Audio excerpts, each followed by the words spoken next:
ఎవరు బాధ్యత తీసుకుంటారు? స్వార్థానికే బతికేస్తావా?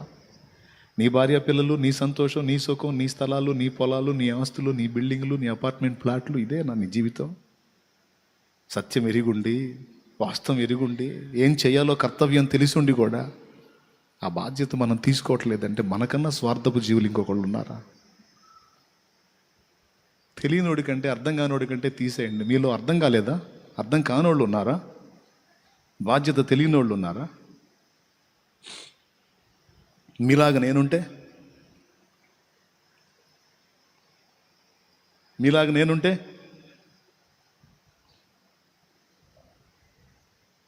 ఒకసారి ఆలోచించండి ప్రియులారా. మీకు అర్థమవుతుందని నేను చెప్పేది? మనం మార్పు చెందాలి. ఎంతమందికి అర్థమవుతుంది? చేతులు ఎత్తండి ఒకసారి. నేను థ్యాంక్ యూ. గుండెల్లో ఒక భారం ఉండాలి కదా. నా ప్రాణం పోయేలోపు కొంతమందిని ప్రభావితం చేశారు. ప్రభువుకి అప్పచెప్పాలి. నన్ను తండ్రి పిలుస్తాడు, ఎప్పుడు పిలుస్తాడో తెలియదు. నన్ను తండ్రి పిలిచేటప్పుడు కొంతమందిని అప్పచెప్పాలి అన్న భారం ఉండాలి కదా. నన్ను తండ్రి ఎప్పుడు పిలుస్తాడో తెలియదు, పిలిచేటప్పటికి కొంతైనా దేవుని సేవ చేసి ఉండాలి. కనీసం పరిచర్యకి రావాలి కదండి.